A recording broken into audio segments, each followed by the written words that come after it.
एक समय की बात है, उड़ीसा के राजा इंद्रद्युम्न भगवान विष्णु के परम भक्त थे। एक बार उनके पास एक ऋषि आए और बोले कि आपके राज्य में किसी स्थान पर भगवान विष्णु के एक विशेष स्वरूप का पूजन किसी व्यक्ति के द्वारा किया जाता है, लेकिन वह स्थान मुझे नहीं पता है। तब राजा ने कहा कि यह तो बड़ी प्रसन्नता की बात है कि मेरे इष्ट प्रभु भगवान श्री विष्णु का अद्भुत स्वरूप मेरे राज्य में पूजा जाता है। तभी उन्होंने अपने गुप्तचरों को आदेश दिया और उसे स्थान को ढूंढने के लिए कहा। उनके गुप्तचरणों में वह स्थान पता करके बताया कि एक कबीले का सरदार एक विशेष स्थान पर उसकी पूजा करता है, लेकिन वह वहां तक किसी को पहुंचने नहीं देता। तब राजा ने अपने एक विशेष सैनिक को उसे कबीले के सरदार से बात करने के लिए भेजा।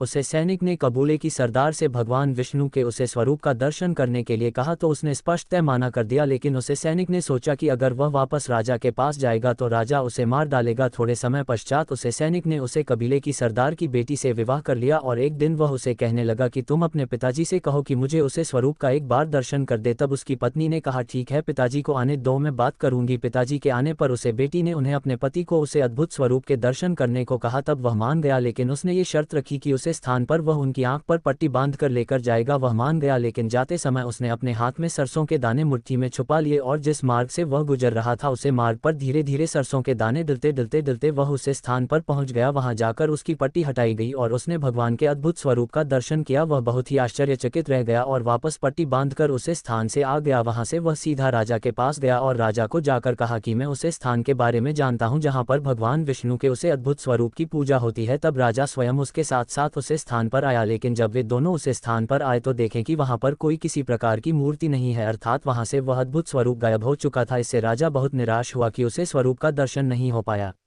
एक रात उन्हें स्वप्न में भगवान ने दर्शन दिए और कहा, राजन, समुद्र तट पर बहती लकड़ी में मेरी मूर्ति का रहस्य छिपा है, उसे खोजो और एक दिव्य मंदिर बनाओ। राजा ने तुरंत अपने सेवकों को समुद्र किनारे भेजा। वहां उन्हें एक अद्भुत दिव्य लकड़ी का टुकड़ा मिला जिसे दर्शन मानव रूप में भगवान स्वयं कहलाते हैं, जिसे दारू ब्रह्मा कहा गया। राजा ने उसे टुकड़े को उठाने की बड़ी कोशिश की, लेकिन उनके सैनिकों के द्वारा वह टुकड़ा नहीं उठा पाए। अंत में उसे कबीले के सरदार की मदद से ही उसे टुकड़े को राज दरबार तक लाया गया। अब राजा ने मूर्तियों को बनाने के लिए एक मूर्तिकार की तलाश शुरू की। तभी एक वृद्ध तपस्वी आए जो स्वयं भगवान विश्वकर्मा थे। उन्होंने कहा, मैं मूर्तियां बनाऊंगा, पर शर्त है कि जब तक मैं कार्य कर रहा हूं कोई भी मेरे कक्ष का द्वार नहीं खोलेगा। राजा ने उसकी यह शर्त मान ली। दिन बीतते गए, 3 सप्ताह हो गए, भीतर से कोई आवाज नहीं आती थी। एक दिन राजा की पत्नी राजा के पास आए और बोली कि उन्हें लगता है कि शायद मूर्तिकार मर गए हों। उन्होंने द्वार खोलने का आदेश दे दिया। जब द्वार खुला तो वहां कोई नहीं था, केवल अधूरी मूर्तियां थीं। भगवान जगन्नाथ, भाई बलभद्र और बहन सुभद्रा, तीनों की मूर्तियां बिना हाथ पैर के अधूरी थीं। राजा दुखी हो उठे। तभी आकाशवाणी हुई, हे राजन, यही मेरा सच्चा स्वरूप है। जो मुझे अधूरा समझे वो मुझे जान नहीं सका। यही स्वरूप युगों तक भक्तों का मार्गदर्शन करेगा। राजा इंद्रद्युम्न ने उन दिव्य मूर्तियों को विधिपूर्वक प्रतिष्ठित किया और एक भव्य मंदिर का निर्माण करवाया।